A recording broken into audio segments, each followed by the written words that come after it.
ನಮಸ್ಕಾರ, ನೀವು ನೋಡ್ತಾ ಇದ್ದೀರಾ ಸುಮನ್ ಟಿವಿ ಕನ್ನಡ. ನಾನು ಮಂಜುನಾಥ್ ಶ್ರೀನಿವಾಸ್.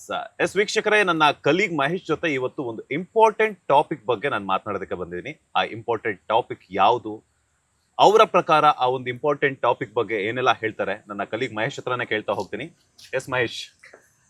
ವೀಕ್ಷಕರೇ, ನಾವು ಮಾತನಾಡ್ತಾ ಇರುವಂತಹ ಇಂಪಾರ್ಟೆಂಟ್ ಟಾಪಿಕ್ ಸೋಷಿಯಲ್ ಮೀಡಿಯಾದಲ್ಲಿ ಸಿಕ್ಕಾಪಟ್ಟೆ ವೈರಲ್ ಆಗ್ತಾ ಇದೆ. ಸದ್ದು ಕೂಡ ಜಾಸ್ತಿ ಇದೆ. ಏನೋ ವಿಚಾರ ಅಂತ ಹೇಳಿದ್ರೆ ಹೊಸದಲ್ಲ, ಬಟ್ ಮತ್ತೊಮ್ಮೆ ಸದ್ದು ಮಾಡ್ತಾ ಇದೆ. ಆಗಾಗ ಈ ವಿಚಾರ ಅಂತೂ ಸದ್ದು ಮಾಡ್ತಾನೆ ಇರುತ್ತೆ. ಹೌದು, ಕರ್ನಾಟಕದಲ್ಲಿ ಎಲೆಕ್ಷನ್ ಅಂತ ಹೇಳಿದ್ರೆ ಆ ಹೆಸರು ಮುನ್ನೆಲೆಗೆ ಬರುತ್ತೆ. 100% ಬಂದೇ ಬರುತ್ತೆ. ಎಸ್ ವೀಕ್ಷಕರೇ, ಆ ಹೆಸರು ಯಾವುದು ಅಂತ ಹೇಳಿದ್ರೆ ಸ್ಯಾಂಡಲ್ವುಡ್ ನ ಆರಡಿ ಕಟ್ಔಟ್ ಕಿಚ್ಚ ಸುದೀಪ್ ರಾಜಕೀಯಕ್ಕೆ ಬರ್ತಾರಾ? ಬಂದ್ರೆ ಯಾವ ಪಕ್ಷವನ್ನ ಸೇರ್ತಾರೆ, ಇಲ್ಲ ಹೊಸ ಪಕ್ಷವನ್ನ ಕಟ್ತಾರ? ಇದೇ ಸುದ್ದಿ. ಇವತ್ತು ಚಿತ್ರರಂಗದಲ್ಲಿ ಏನ್ ನಡೀತಾ ಇದೆ ಈ ವಿಚಾರಕ್ಕೆ ಸಂಬಂಧಪಟ್ಟಂತೆ ಅಂತ ಮಂಜುನಾಥ್ ಅವರು ಹೇಳ್ತಾರೆ. ನಾನು ಪಾಲಿಟಿಕ್ಸ್ ಅಂದ್ರೆ ರಾಜಕೀಯವಾಗಿ ಏನೆಲ್ಲ ಸಾಧ್ಯತೆಗಳಿದೆ ಅನ್ನೋದ್ರ ಬಗ್ಗೆ ಮಾತನಾಡ್ತಾ ಹೋಗ್ತೀವಿ. ಮೊದಲಿಗೆ ಚಿತ್ರರಂಗದಲ್ಲಿ ಏನಾಗ್ತಾ ಇದೆ Manjunath. For business and personal promotions, please contact 9686376663. Yes, cinema ರಂಗದಲ್ಲಿ ಏನಂತಂದ್ರೆ ರೀಸೆಂಟ್ ಆಗಿ ಕಿಚ್ಚ ಸುದೀಪ್ ಅವರು ಆಕ್ಟ್ ಮಾಡಿದಂತಹ ಮಾರ್ಕ್ ಸಿನಿಮಾ ಗಲ್ಲಾಪಟ್ಟಿಗೆಯಲ್ಲಿ ಸೌಂಡ್ ಮಾಡ್ತು. ಅದ್ರ ಜೊತೆಗೆ ಪರಭಾಷೆಗಳಲ್ಲೂ ಕೂಡ ಒಂದು ಹೈಪ್ ಅನ್ನ ಕ್ರಿಯೇಟ್ ಮಾಡ್ತು. ಅದ್ರ ಜೊತೆಗೆ ಇಯರ್ ಎಂಡ್ಗೆ ಒಂದೊಳ್ಳೆ ಸಿನಿಮಾ ಅನುಭವ ಅಂತೂ ಆಯ್ತು. ಹೌದು. ಸೊ ಅದಾದ ನಂತರ ಬಿಗ್ ಬಾಸ್ ಕೂಡ ಮುಗೀತು. ಸೊ ವಾಟ್ ನೆಕ್ಸ್ಟ್ ಅಂತ ನೋಡಿದಾಗ ಕಿಚ್ಚ ಸುದೀಪ್ ಅವರ ಒಂದು ಲೈಫ್ ಅಲ್ಲಿ ಏನೇನ್ ನಡೀತಾ ಇದೆ ಅಂದ್ರೆ, ಇಯರ್ಲಿ ಬಿಗ್ ಬಾಸ್ ಅಂತೂ ಇದ್ದೇ ಇರುತ್ತೆ. 5 ವರ್ಷಗಳ ಕಾಲ ಮತ್ತೆ ನಾನು ಬಿಗ್ ಬಾಸ್ ನಾನು ನಡೆಸ್ಕೊಡ್ತೀನಿ ಅಂತ ಹೇಳಿದ್ದಾರೆ. ಅದಾದ ನಂತರ ಕಿಚ್ಚ ಸುದೀಪ್ ಅವರು ವರ್ಷಕ್ಕೊಂದು ಸಿನಿಮಾವನ್ನ ನಾನು ಅಭಿಮಾನಿಗಳಿಗೆ ಮುಡುಪಾಗಿ ಕೊಡ್ತೀನಿ ಅನ್ನುವಂಥದ್ದು ಕೂಡ ಹೇಳಿದ್ದಾರೆ. ಸೊ ಈ ಖಾಲಿ ಇರುವಂತ ಸಂದರ್ಭದಲ್ಲಿ ಏನಾಗ್ತಾ ಇರುತ್ತೆ ಅಂತಂದ್ರೆ, ಕಿಚ್ಚ ಸುದೀಪ್ ಅವರು ಆಗಾಗ ಮಾತನಾಡುವಂತದ್ದು ಹೆಂಗಿರುತ್ತೆ ಅಂತಂದ್ರೆ, ಮಾತ್ ಆಡಿದ್ರೆ ಹೋಯ್ತು, ಮುತ್ತು ಹೊಡೆದ್ರೆ ಹೋಯ್ತು ಅನ್ನುವಂತ ಮಾತಿದೆ. ಸೊ ಅದು ಆ ಗಾದೆ ಮಾತಕ್ಕೆ ತಕ್ಕಂತಾನೆ ಕಿಚ್ಚ ಸುದೀಪ್ ಅವರು ಎಲ್ಲೂ ಕೂಡ ಯಾವುದೇ ರೀತಿಯಾದಂತಹ ಒಂದು ದೊಡ್ಡ ದೊಡ್ಡ ವೇದಿಕೆಗಳಲ್ಲಾಗಿರ್ಬೋದು, ಅಥವಾ ಇಲ್ಲ ಅಂತಂದ್ರೆ ಮೀಡಿಯಾಗಳ ಮುಂದೆ ಆಗಿರ್ಬೋದು, ಯಾವುದೇ ರೀತಿಯಾದಂತಹ ಕಾಂಟ್ರವರ್ಸಿಗೂ ಕೂಡ ಸಿಕ್ಕಾಕೊಳ್ಳಲ್ಲ. ಅವ್ರು ಮಾತನಾಡಿದಿರುವಂತಹ ಒಂದು ಹಿಂದೆ ಒಂದು ಅರ್ಥ ಅಂತೂ ಇದ್ದೇ ಇರುತ್ತೆ. ರೀಸೆಂಟ್ ಆಗಿ ಕೂಡ ನಿಮ್ಗೆ ಗೊತ್ತಿರುತ್ತೆ. ಬಟ್ ಆದ್ರೆ ಈ ಸೋಷಿಯಲ್ ಮೀಡಿಯಾ ಅನ್ನುವಂಥದ್ದು ಏನಿರುತ್ತಲ್ಲ, ಬೇರೆ ಬೇರೆ ಆಯಾಮಗಳಿಗೆ ತಗೊಂಡು ಹೋಗುತ್ತೆ. ಸೊ ಸಿನಿಮಾ ರಂಗದಲ್ಲಿ ಕಿಚ್ಚ ಸುದೀಪ್ ಅವರು ಬರ್ತಾರಾ ಇಲ್ವಾ ಅನ್ನುವಂಥದ್ದು ಯಾರಿಗೂ ಗೊತ್ತಿಲ್ಲ. ಬಿಕಾಸ್ ಯಾಕಂತಂದ್ರೆ ಇದುವರೆಗೂ ಕೂಡ ಕಿಚ್ಚ ಸುದೀಪ್ ಅವರು ಕೂಡ ಎಲ್ಲೂ ಕೂಡ ನಾನು ಪಾಲಿಟಿಕ್ಸ್ ಬರ್ತೀನಿ ಅಂತ ಎಲ್ಲೂ ಕೂಡ ಒಂದು ಹೇಳಿಕೆಯನ್ನ ಕೊಟ್ಟಿಲ್ಲ. ಕರೆಕ್ಟ್, ಹೇಳಿಕೆಯನ್ನ ಕೊಟ್ಟಿಲ್ಲ. ಬಟ್ ರಮ್ಯಾ ಅವರು ಒಂದು ಮಾತು ಹೇಳಿದ್ರು, ಕಿಚ್ಚ ಸುದೀಪ್ ಪಾಲಿಟಿಕ್ಸ್ ಬರಬೇಕು ಅಂತ ಹೇಳಿ. ಈ ಹಿಂದೆ ರಮ್ಯಾ ಅವರು ಒಂದು ಮಾತು ಹೇಳ್ತಾರೆ, ಕಿಚ್ಚ ಸುದೀಪ್ ಬಿಜೆಪಿ ಪರವಾಗಿ ಪ್ರಚಾರ ಮಾಡ್ತಿದ್ದಾರೆ. ಸೊ ನಿಮ್ಮ ಅಭಿಪ್ರಾಯ ಏನು ಅಂತ ಹೇಳಿದ್ರೆ, ಅವರು ಬಿಜೆಪಿ ಪ್ರಚಾರ ಮಾಡೋದು ನನ್ನ ಅಭ್ಯಂತರ ಇಲ್ಲ, ವೈಯಕ್ತಿಕ. ಬಟ್ ಕಿಚ್ಚ ಸುದೀಪ್ ಅನ್ನುವಂತಹ ವ್ಯಕ್ತಿ ಪಾಲಿಟಿಕ್ಸ್ಗೆ ಬರಬೇಕು, ನಾನು ವಿಶ್ ಮಾಡ್ತೀನಿ ಬರ್ಲಿ ಅಂತ ಹೇಳಿದ್ರು. ಸೊ ಈಗ ಪಾಲಿಟಿಕ್ಸ್ ಅಂತ ಬಂದ್ರೆ ಯಾಕೆ ಸುದೀಪ್ ಹೆಸರು ಮುನ್ನೆಲೆಗೆ ಬರುತ್ತೆ? ಪಾಸಿಬಿಲಿಟೀಸ್ ಅಂತ ನೋಡೋದಾದ್ರೆ, ಪಾಸಿಬಿಲಿಟೀಸ್ ಏನು ಅಂತ ಹೇಳಿದ್ರೆ, ಕರ್ನಾಟಕದಲ್ಲಿ ವ್ಯಕ್ತಿಗಳಿಗೆ ಅಭಿಮಾನಿಗಳಿದ್ದಾರೆ ತುಂಬಾ. ಹೌದು, ವ್ಯಕ್ತಿಗಳಿಗೆ. ಬಟ್ ವ್ಯಕ್ತಿತ್ವಕ್ಕೆ ಅಭಿಮಾನಿಗಳ ಸಂಖ್ಯೆ ಜಾಸ್ತಿ ಇರುವವರ ಪೈಕಿ ಒಂದಿಷ್ಟು ಹೀರೋಗಳನ್ನ ಬಿಟ್ರೆ ಆ ಹೀರೋಗಳಿಗೆ ಮಾತ್ರ ವ್ಯಕ್ತಿತ್ವಕ್ಕೆ ಅಭಿಮಾನಿಗಳಿದ್ದಾರೆ. ಸುದೀಪ್ ಅವರು ಹೌದು ಚಲನಚಿತ್ರ ನಟರು, ಅದ್ಭುತವಾಗಿ ಅಭಿನಯವನ್ನು ನಡೆಸ್ತಾರೆ, ಅಭಿನಯ ಚಕ್ರವರ್ತಿ. ಇಡೀ ದೇಶದಾದ್ಯಂತ ಅವ್ರಿಗೆ ಗೊತ್ತಿದೆ. ಅವ್ರ ಅಭಿನಯದ ಬಗ್ಗೆ ಯಾರು ಕೂಡ ಮಾತಾಡಲ್ಲ. ಬಟ್ ಸುದೀಪ್ ಅವರನ್ನ ಕರ್ನಾಟಕದಲ್ಲಿ ಅಭಿನಯಕ್ಕೆ ಮಾತ್ರ ಮೆಚ್ಕೊಂಡಿಲ್ಲ, ಅವರ ವ್ಯಕ್ತಿತ್ವಕ್ಕೆ ಮೆಚ್ಕೊಂಡಿರುವಂಥದ್ದು. ಬಿಗ್ ಬಾಸ್ ಅದಕ್ಕೆ ಒಂದು ರೀಸನ್ ಆಗಿರ್ಬೋದು, ಬೇರೆ ಬೇರೆ ವೇದಿಕೆಗಳಲ್ಲಿ ಅವ್ರು ಮಾತನಾಡೋದು. ಸೊ ಅವರ ವ್ಯಕ್ತಿತ್ವವನ್ನ ಅವ್ರು ರೂಪಿಸ್ಕೊಂಡಿರುವಂತ ರೀತಿ ತುಂಬಾ ಮೆಚ್ಯೂರ್ಡ್ ಆಗಿ ಮಾತಾಡ್ತಾರೆ. ವ್ಯಕ್ತಿತ್ವಕ್ಕೆ ಅಭಿಮಾನಿಗಳಿದ್ದಾರೆ. ಇದನ್ನ ಹೊರತುಪಡಿಸಿದ್ರೆ ಕಿಚ್ಚ ಸುದೀಪ್ ಅವರು ವಾಲ್ಮೀಕಿ ಸಮುದಾಯಕ್ಕೆ ಸೇರ್ತಾರೆ. ಜಾತಿ ಯಾಕೆ ಪಾಲಿಟಿಕ್ಸ್ ಬಂದಿರೋ ವಿಚಾರಕ್ಕಾಗಿ ನಾನು ಜಾತಿಯನ್ನ ತಗೋತೀನಿ. ವಾಲ್ಮೀಕಿ ಸಮುದಾಯ ಪ್ರತಿನಿಧಿಸುವಂತಹ ಸ್ಯಾಂಡಲ್ವುಡ್ ನ ಒಬ್ಬ ದೊಡ್ಡ ನಟ. ಆ ಸಮುದಾಯ ಅವ್ರನ್ನ ಇಷ್ಟಪಡುತ್ತೆ, ಯುವಕರು ಕೂಡ ಇಷ್ಟಪಡ್ತಾರೆ. ಮತ್ತೆ ಇಡೀ ರಾಜ್ಯದಾದ್ಯಂತ 42 ಲಕ್ಷ ಜನಸಂಖ್ಯೆ ಇದೆ. ಈ ಬೀದರಿಂದ ಬೆಂಗಳೂರು, ರಾಜ್ಯದ ಯಾವುದೇ ಮೂಲೆಯಲ್ಲಿ ಹೋದ್ರೂ ಕೂಡ ನಿಮ್ಗೆ ವಾಲ್ಮೀಕಿ ಸಮುದಾಯ ಸಿಗುತ್ತೆ. ಸೊ ಈ ರಾಜ್ಯದ ಯಾವುದೇ ಮೂಲೆಯಲ್ಲಿ ಒಂದು ಜನಾಂಗವನ್ನ ಪ್ರತಿನಿಧಿಸುವಂತಹ ವ್ಯಕ್ತಿ ಹೋದ್ರೆ ಜನ ಸೇರ್ತಾರೆ. ಫಾರ್ ಎಕ್ಸಾಂಪಲ್ ಸಿಂಪಲ್ ಆಗಿ ಕೊಟ್ಬಿಡ್ತೀನಿ, ಸಿದ್ದರಾಮಯ್ಯನವರು ಮಾಸ್ ಯಾಕೆ ಅಂತ ಹೇಳಿದ್ರೆ ಎಲ್ಲಿ ಹೋದ್ರು ಜನ ಸೇರ್ತಾರೆ. ಯಾಕೆ ಅಂತ ಹೇಳಿದ್ರೆ, ಸಿದ್ದರಾಮಯ್ಯನವರು ಕುರುಬ ಸಮುದಾಯಕ್ಕೆ ಸೇರಿದವರು. ಕುರುಬ ಸಮುದಾಯ ರಾಜ್ಯದ ಎಲ್ಲಾ ಮೂಲೆಯಲ್ಲೂ ಕೂಡ ಇರುತ್ತೆ. ಯಾವುದೇ ಹೊರಗೋದ್ರೂ ಕೂಡ ಕುರುಬ ಸಮುದಾಯ ಇರುತ್ತೆ. ಸೊ ನಮ್ಮ ಸಮುದಾಯದ ಲೀಡರ್ ಬಂದಿದ್ದಾನೆ ಅಂತ ನೋಡ್ಲಿಕ್ಕೆ ಜನ ಬಂದೇ ಬರ್ತಾರೆ. ಇದೇ ಕಾರಣಕ್ಕಾಗಿ ಮಾಸ್ ಆಗಿದ್ದು ಸಿದ್ದರಾಮಯ್ಯನವರು. ಸೊ ಆ ಮಾಸ್ ಇಮೇಜ್ ಸುದೀಪ್ ಅವ್ರಿಗೂ ಕೂಡ ಕಾಣಿಸುತ್ತೆ. ಯಾಕೆಂದ್ರೆ ಸುದೀಪ್ ಅವರು ಎಲ್ಲೇ ಹೋದ್ರು ಕೂಡ ಆ ಸಮುದಾಯದ ಯುವಕರು ಬಂದು ಸೇರ್ತಾರೆ, ಮತ್ತೆ ಅವರ ವ್ಯಕ್ತಿತ್ವಕ್ಕೆ ಇರುವಂತಹ ಅಭಿಮಾನಿಗಳು ಬಂದು ಸೇರ್ತಾರೆ. ಸೊ ದೊಡ್ಡ ಅಸೆಟ್ ಯಾವುದೇ ಪಕ್ಷಕ್ಕಾದ್ರೂ ಕೂಡ ದೊಡ್ಡ ಅಸೆಟ್. ಇದೇ ಕಾರಣಕ್ಕೆ ನೋಡಿ 2023ರಲ್ಲಿ ಬಿಜೆಪಿ ಪರವಾಗಿ ಪ್ರಚಾರ ಮಾಡಿದ್ರು ಕೂಡ ಎಲ್ಲಿ ST ಸಮುದಾಯ ಕ್ಷೇತ್ರಗಳು ಹೆಚ್ಚಿರುತ್ತಲ್ವಾ, ST ಸಮುದಾಯದ ವೋಟರ್ಸ್ ಇರ್ತಾರಲ್ವಾ, ಅಲ್ವೇ ಬಿಜೆಪಿ ಅಲ್ಲಿ ಯೂಸ್ ಮಾಡ್ಕೊಳ್ತಾ ಅವರನ್ನ.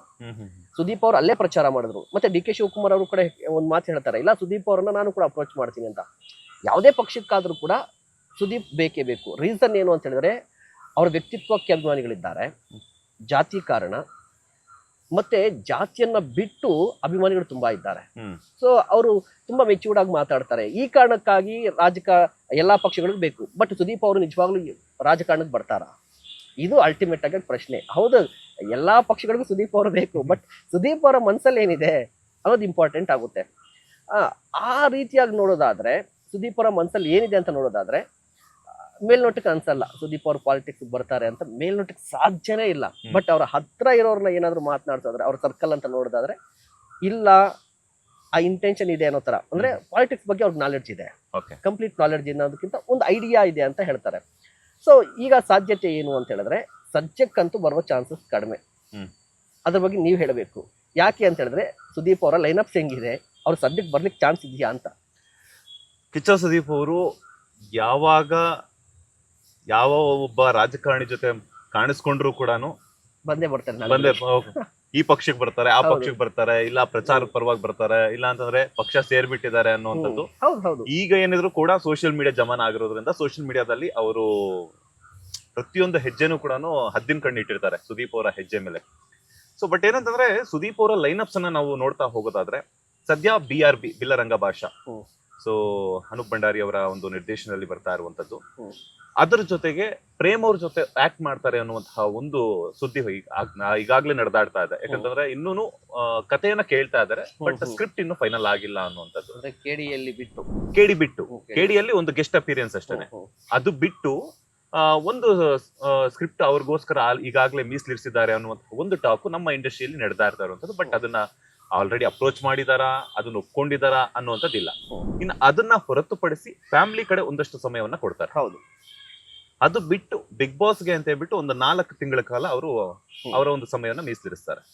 ಸೊ ಇದೆಲ್ಲದರ ನಡುವೆ ಏನಾಗುತ್ತೆ ಅಂತಂದ್ರೆ, ಇವಾಗ ಸಿನಿಮಾ ಸೆಟ್ ಇರೋದು ಓಕೆ, ಬಟ್ ರಿಲೀಸ್ ಅಂತವರೆಗೂ ಕೂಡ ಬರಬೇಕು ಅಂತಂದಾಗ ಕೆಲವೊಂದ್ಸಲ ಪೋರ್ಷನ್ಸ್ ಎಲ್ಲ ಚೇಂಜಸ್ ಆಗ್ತಾ ಇರುತ್ತೆ, ಅಥವಾ ಲೊಕೇಶನ್ಸ್ ಎಲ್ಲ ಚೇಂಜಸ್ ಆಗ್ತಾ ಇರುತ್ತೆ, ವೆದರ್ ಕೈ ಕೊಡುತ್ತೆ, ಅಥವಾ ಇಲ್ಲ ಇವರು ಫ್ಯಾಮಿಲಿ ಕಡೆ ಏನಾದ್ರು ಒಂದು ಇನ್ಸಿಡೆಂಟ್ ಆಗುತ್ತೆ, ಅಥವಾ ಇಲ್ಲ ಅಂತಾರೆ ಬಿಗ್ ಬಾಸ್ ಹತ್ರ ಆಗುತ್ತೆ. ಸೊ ಇಂಥ ಒಂದು ಸಂದರ್ಭದಲ್ಲಿ ಯಾವುದೋ ಒಂದು ಡ್ರ್ಯಾಗ್ ಆಗ್ತಿದ್ದಂಗೆ ಮಾಡ್ಕೊಳ್ತಾ ಇರ್ತಾರೆ. ಬಟ್ ಸಿನಿಮಾನು ಕೂಡ ಔಟ್ಪುಟ್ ಕೂಡ ಚೆನ್ನಾಗಿ ಬರ್ಬೇಕಾಗುತ್ತೆ. ಅಂತ ಒಂದು ಸಂದರ್ಭದಲ್ಲಿ ಏನಾಗುತ್ತೆ ಅಂತಂದ್ರೆ, ವರ್ಷಕ್ಕೊಂದು ಸಿನಿಮಾವನ್ನ ನಾನು ಅಭಿಮಾನಿಗಳಿಗೆ ಮೀಸಲಿರಿಸುತ್ತೇನೆ ಅನ್ನುವಂಥ ಮಾತು ಕೂಡ ಈಗಾಗಲೇ ಕಿಚ್ಚ ಸುದೀಪ್ ಅವರು ಹೇಳಿದ್ದಾರೆ.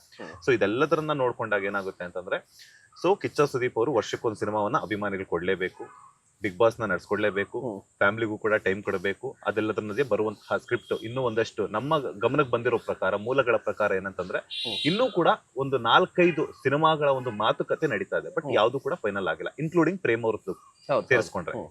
ಬಟ್ ಇದೆಲ್ಲದರ ನಡುವೆ ಏನಂತಂದ್ರೆ, ಈಗ ಸೋಷಿಯಲ್ ಮೀಡಿಯಾದಲ್ಲಿ ಹಾಟ್ ಟಾಪಿಕ್ ಆಗಿರುವಂತದ್ದು ಏನಂತಂದ್ರೆ, ಕಿಚ್ಚ ಸುದೀಪ್ ಅವರು ಪಾಲಿಟಿಕ್ಸ್ ಎಂಟ್ರಿ ಕೊಡ್ತಾರಾ ಅನ್ನುವಂಥದ್ದು.